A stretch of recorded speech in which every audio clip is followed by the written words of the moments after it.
आप सुनो। आज कानपुर जिलाधिकारी कार्यालय पर हम सभी अपने अधिवक्ता भाइयों के साथ, पत्रकार बंधुओं के साथ आकर के माननीय जिलाधिकारी महोदय द्वारा मुख्यमंत्री महोदय को संबोधित ज्ञापन दिया गया।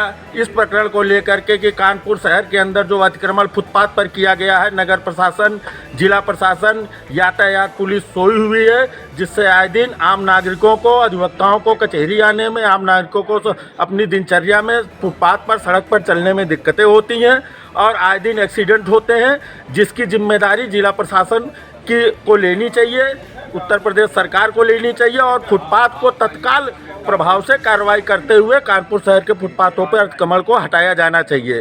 आज इसी से संबंधित ज्ञापन माननीय जिलाधिकारी महोदय द्वारा मुख्यमंत्री महोदय को प्रेषित किया गया है और इस उम्मीद के साथ कि 15 दिन के अंदर इस पर कार्रवाई सुनिश्चित कराएं, अन्यथा हम लोग आगे के आंदोलन की रणनीति करने के लिए बाध्य होंगे। धन्यवाद। आपका परिचय? मैं विनोद यादव, एडवोकेट, कानपुर नगर। आप सबसे पहले तो अपने कचहरी के बाहर जो परिसर पर अतिक्रमण है उस पर पहल करिए।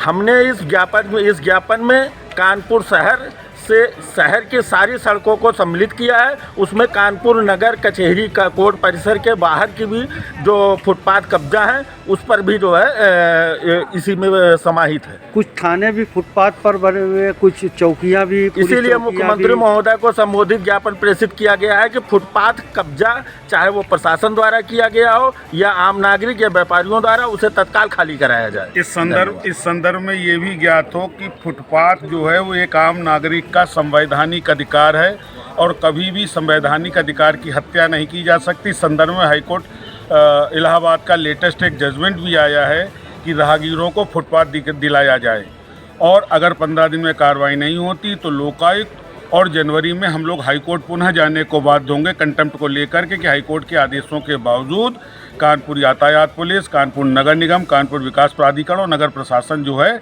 उस आर्डर की कंप्लाइंस नहीं करता। आपका परिचय? Ashwani Dikshit, government recognised journalist. आप ये देखते होंगे प्रायः कि जो सबसे ज़्यादा ई रिक्शा से अतिक्रमण हो रहा है, आज शहर में जाम लग रहा है, पूरा शहर जाम से जूझ रहा है, तो ई रिक्शा के बारे में क्या कहेंगे? ई रिक्शा या ऑटो, ये समस्या जो है आरटीओ केवल राजस्व के लिए पैदा कर रहा है। क्या आरटीओ को जानकारी नहीं कि रोडों की क्षमताएं क्या हैं?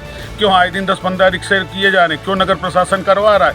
क्योंकि प्रशासन का केवल एक उद्देश्य है कि राजस्व की वसूली हो, उसके लिए कुछ भी करने को प्रशासन तत्पर है। अब जब कहीं विकल्प नहीं है तो माननीय न्यायालय और लोकायुक्त जाने के लिए हम बाध्य हैं। इसी संदर्भ में आज ये पहल विनोद जी के नेतृत्व में की गई है। आप लोगों को बहुत बहुत धन्यवाद कि आप लोगों ने शहर और देश के बारे में सोचा। इसके बस आपका सहयोग हमारा चैनल धन्यवाद।